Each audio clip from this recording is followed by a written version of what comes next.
Now, you've been wanting to buy a piece of property, and it could be a weekend getaway or hunting or fishing place, or you may be looking for that dream retirement place once you're done running the rat race, and you're a little bit concerned because of credit.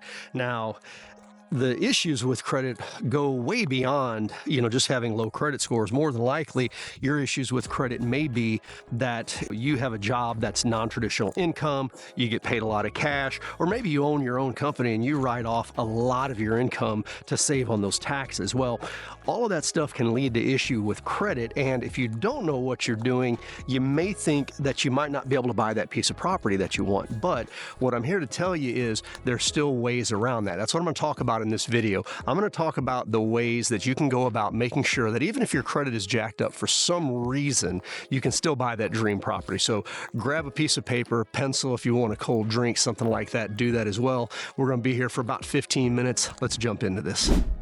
Now, while the majority of this video is going to be about owner financing, that's not the whole part of it, so don't leave once I'm done with owner financing. But from that owner financing perspective, it's not like this is a well-kept secret. People understand owner financing, and well, they think they do, and they know that it's out there, but a lot of times it's a little bit misunderstood. And so what I'm going to be talking about, this isn't theory, this isn't something that you're going to get from going to a banker and talking to them about it. This is actually knowledge from clients that I've helped, from deals that I've done personally. It's on the ground type of thing. So when I'm talking about, this can actually transform a plan that you have or a goal that you have from in your mind not being attainable to you realizing, holy cow, okay, my dream actually can come true. I've got a way to get through this. That's what I'm talking about. So without further ado, let's jump into it. First of all, what is owner financing? You may have also heard owner carry, seller financing, carry land contract, any of those terms. It really doesn't matter. But the basic idea is the seller is going to be the lender. You're not going to go to a typical land lender to get a loan for a seller carry option. The seller is going to do that for you. Now, I can tell you that typically, typical terms are like 10 to 15% down. Right now in this interest rate environment, you're looking at 6 to 8%. But one of the best things about owner financing is that there's really no set terms for owner financing. At the end of the day, if you as a buyer are happy and the owner's happy, you can make whatever terms you want. You don't have anybody talking about par interest rates or anything else. Heck, go out and start researching what CDs sell for. And if you can make the seller as much money with an owner finance deal as they can make in a CD or putting it into the bank, then heck, why wouldn't they lend it to you and get that additional income there? So first thing on these is that's what an owner finance deal is. But you need to realize there's not really a one-size-fits-all approach to this. Everything in these deals is negotiable. Now, like any business transaction, it's got to be attractive from both sides. So let's talk about owner financing and from your perspective, why it would be attractive. Okay, one, your credit's a little bit messed up for some reason. Again, doesn't really matter what that is. Very few owner finance deals actually run credit checks on you as a buyer. Now, I know a couple of programs that do, but the vast majority of them do not. Most of the time, you don't even have to prove income or anything like that for these deals. As long as the owner believes that you can make the payments, you can make a deal and you can go into negotiating with them. The attractiveness for the owner, because you're in the back of your head going, well, if I'm not a credit-worthy person, why would they lend to me? Think about it from the owner's perspective. They're going to lend you money to purchase the land that they own. They are in first primary position, lien holder position, and that's going to be filed with the county clerk or whoever the local entity there is. And now they have decided that they're going to give you this loan at 10% down. So let's say that the land is $500,000. You're going to give them $50,000 in cash, and you're going to agree to pay them some interest rate, call it 5%, for a certain period of time. From the owner's perspective, if you default on that, they still own the land. They just have to foreclose on it. And then they have your $50,000 plus any payments that you've made. So if you make payments for 2 years, they may have $100,000 of yours. And if you default, they still own the land. They get to keep all of your cash, and then they go and resell the land. So from the owner's perspective, it's pretty brainless, obviously. So there's a benefit, there's a positive for both sides. That's how most good business deals get done. You want positives from both sides. That's what owner financing does. Now, one of the other things I mentioned to you is that everything in an owner finance deal is negotiable, and it is. The terms are completely loose, whatever you want to make. Now, a mortgage typically is going to be either 15 or 20 or 30 years. Most land amortizations are going to be 20 years or less. But in an owner finance deal, if they're okay amortizing it, which is going to shrink your monthly payment, if they're okay amortizing that thing over 30 years, then they're okay getting that payment amortized over 30 years. Now, they may have a balloon period on there where they say, hey, within 5 years, you've got to get your own financing. And then at that point, you have to get outside financing to pay the rest of it off. But if you can amortize it over a longer period of time, you can shrink that monthly payment to smaller than what you might be getting if you were going to a standard lender. So even if you have okay credit, you have credit, you're not worried about that, it may make sense to do an owner finance deal just because you may be able to have a smaller payment while you plan out what you're going to do, while you design, your dream house or your hunting cabin or whatever that is. So there's a lot of good flexibility in the terms, whether you're amortizing it 10, 15, 20, 30 years, whether there's a 5-year balloon, a 7-year balloon, a 10-year balloon, any of those things you can make work within the realm of a seller finance deal. Again, at the end of the day, good business means that both people are happy with the deal. And so you just have to make sure that both people are happy with the deal. You found a piece of property, you're ready to do owner finance deal, the owner's willing to do it, y'all are starting to work on terms. What are the next things that you need to take care of to make sure that you're not going to end up getting screwed on this deal? Well, you're going to want to make sure that you're closing this with, in Texas, there are title companies, I know there are fee offices outside of Texas, and there's attorneys that do it in other places. So just depending on the local entity, you're going to want to make sure that you have somebody checking the title, verifying that, hey, the owner that you're buying from, that's willing to take $50,000 down, actually owns the property. That's pretty important. So you're going to want to make sure that somebody runs that chain of title to make sure that you're buying property that actually can be sold, and you're not having somebody that's just taking $50,000 from you and hauling butt. The other thing that you're going to want to do on this is you have to do all of your other due diligence. Now, some people are going to be able to do that for you. Again, title companies, fee offices, attorneys, stuff like that, making sure that if there's any encumbrances on that property, whether it's a lien, mechanics lien, or if the owner actually has a note on it, making sure that stuff is getting paid off ahead of time, again, because you want to be the sole person that has rights and access to that property. So all of this is typically done, again, in Texas, it's done by title companies, but they're going to go down, they're going to guarantee your ownership in the title. They're going to guarantee that all encumbrances are taken care of, whether it's a survey encumbrance or a lender encumbrance, anything like that. All of that stuff is going to be wiped away clear, so that when you actually sign and close and start making payments on that land, you're the only person that's got the right to that land, and that it is going to be your land when you satisfy the note that you're paying on it. So due diligence on this is very important, and it starts with making sure that the land is actually able to be sold and that you can buy it. Now, another part of your due diligence, and I just mentioned this with surveys, but if there are low-lying areas, or if it's near a creek or coastland, tidewater, stuff like that, lake, river, whatever, if it's got water nearby, you need to make sure that you can actually, again, use it for what you want to. Can you build a building on there?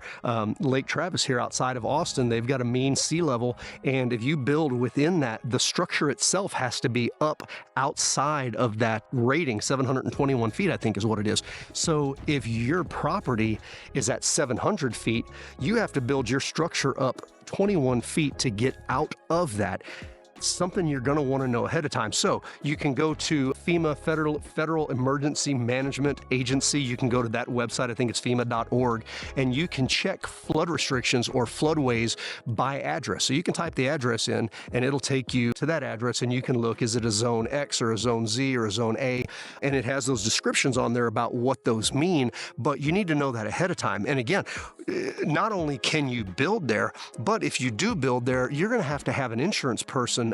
Like, you need to know an insurance broker. And I've got a great one in Texas. By the way, if you need real estate or lending or insurance in Texas, let me know. I'll help you, or I can send you to somebody else. If you're outside of the state of Texas, I've got property outside of the state of Texas, and I know agents all over the United States. So reach out. Likely that I know somebody that can help you.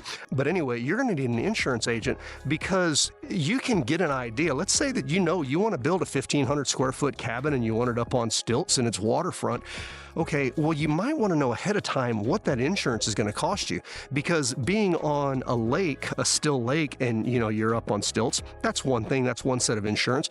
If you're on a river that's close to a floodway, that's a completely different set of insurance. If you're down by the coast, somewhere on the Gulf Coast or on the East Coast, you're going to have windstorm insurance, which is going to raise it even more. So you need to have an insurance broker, and I really recommend a broker, by the way, because they can shop across carriers. But you would need a really good insurance broker ahead of time while you're doing your due diligence to make sure, hey, maybe it might be the perfect piece of property, but insurance on the house that you want to build might end up being $5,000 a year, and maybe that puts it out of budget. So it's better to know that when you're under contract before you close on it. And then if you can't do what you want on it, then what are you going to do?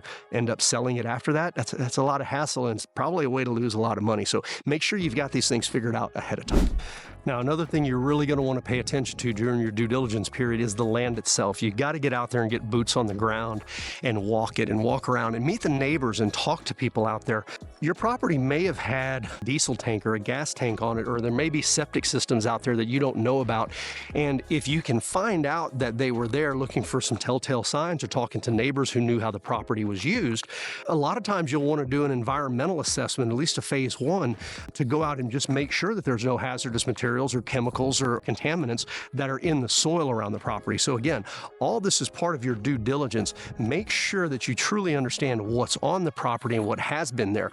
Walk every little last bit of it, corner to corner, through all the woods, through all the bramble and everything else. Reminds me of a Johnny Horton song talking about where the rabbit couldn't go. You got to get into everything, because you don't want to, at some point in the future, have the government come back out and say, oh, by the way, this is an old landfill site and you're the owner, you have full ownership of it, and you've got to remediate this thing. So, that's an extreme situation, very unlikely for that to happen, but it could. So again, doing this during this due diligence period, make sure that you are checking everything, looking at every possible factor, and pollutants and chemicals and things like that. If they were present on the property, try to find out. And if you think that there might have been, go ahead and get those phase one environmentals, because that couple of $1,000s that it costs for that test could be a hell of a lot cheaper if you back out of that deal than having to go and remediate something in the future. Now, I keep talking all about making sure that your due diligence is done and all this stuff. A lot of people are under the misconception that when you're talking about a seller finance deal, that a lot of this stuff is done on napkins and, handshake and stuff like that. That could not be further from the truth. You have got to have people on your side that understand this. I mentioned it before, put together your team. You have to have a great agency or lawyer or somebody that understands title and can give you title insurance. You are going to want to have title insurance. Again, that ensures that you have clear title to the property. You are also going to want to make sure that all of the documents, I said everything in this is negotiable, right? You can negotiate the length of the term, how much you're going to pay, the interest rate, all this other stuff. It's all negotiable, but you have to have it written down on paper, legally verified. Again, attorneys, I cuss them a lot because they end up being a kind of a headache sometimes, but they are worth their weight in gold, making sure that you stay out of trouble. And if you're getting into a seller finance deal that you may not fully understand, make sure you have an attorney on your side that's going to bat for you, that understands seller financing, that can explain it to you and draw up the documents correctly, and make sure that you don't end up with some loophole that you don't know about and you end up getting screwed and losing a lot of money. So make sure that your team is together. You may or may not need a real estate agent. You might have found the property and you talk to the owner and you're going to get an attorney and a title office and a surveyor and all that stuff's taken care of. That's fine. But real estate agents, we can actually find a lot of owner finance deals that people don't know about. And it's really all about us making calls or digging into the MLS and doing research to see if it's something that either could be an owner finance deal or if the seller, is willing to. We're calling agents all the time and talking to them about that. So a realtor may or may not be on your team as well. And like I said earlier, if you don't have one that you trust, let me know. Chances are I know somebody close by that can help you out. Now, I want to reiterate to you a couple of things. First of all, An owner finance deal is just as serious in terms of default as if you go to a bank. In fact, probably more serious because the owners, like I said a while ago, one of the big remedies for them is that if you default, they get all the money that you've already paid and then they get to resell the property. So you have to make sure that you're not going to default on this loan because chances are they are going to foreclose on you very quickly. Very few sellers do seller financing without understanding their benefits and their risks, and that is one of their biggest benefits and also their greatest risk. So, make sure that you understand, that this is just like any other deal in terms of default. Other things I want to reiterate to you is make sure that you are doing your due diligence. There's probably things that I'm not even remembering right now. So, again, making sure you're out of floodways, making sure there's no chemical contaminants, making sure that somebody's not going to put a hog farm next door over here and the north wind is going to blow the stench of hog crap, across your dream property. And that goes back to talking to neighbors and understanding how the neighbors are using properties and how other people might be using those properties as well. Because, at the end of the day, it all comes down to knowledge and it comes down to what you understand and know about a property. And that's what this whole process is about. This owner finance deal just allows you a little bit more flexibility in the terms. Like I said, if there's a little bit of an issue with credit or lack of credit, or your income doesn't match what you need to buy $1 million piece of property because you've written off everything, just like I have as a realtor, written it all off because you don't want to pay taxes on it. Okay, that owner finance is that little key in there that can unlock what you might want to do. But every other part of the deal, you have to be paying attention, making sure that you're checking your numbers, crossing your T's, dotting your I's, and understanding what you're getting into fully, and just make sure that you can use that property for what you want to use it for. And the other thing that I haven't really talked about yet in terms of do your due diligence is, are you paying the right price? Because if an owner finance deal is, let's call it $1 million property, but that property is only worth $800,000, it's probably not worth doing it. But if you don't know what the actual value of that property is, okay, well, you need somebody who does. Again, that goes back to a realtor.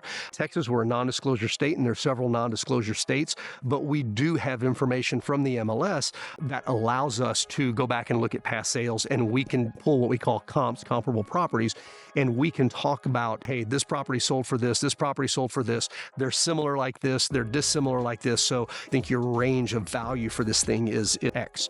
If you're in a non-disclosure state, a lot of times you can get on Zillow and see what property sold for, but that doesn't always work when you're talking about raw land, because a lot of times raw land will trade off market. Zillow may not have it on there. It may be like on lands.com or something like that. So a lot of times you won't actually be able to look at what that land sold for. So again, having somebody who knows, again, it could be a realtor, or what I personally would do is I would hire an appraiser before I close that to go out and appraise the land. It might cost you $600 or $1,000, but if you think a piece of property is worth $1 million, but an appraiser says, no, this thing's only worth $800, and here's why, and he lists out all the other properties that sold that lead him to that value, I'm going back to the owner and I'm saying, no, we're renegotiating this. Your property is only worth $800,000.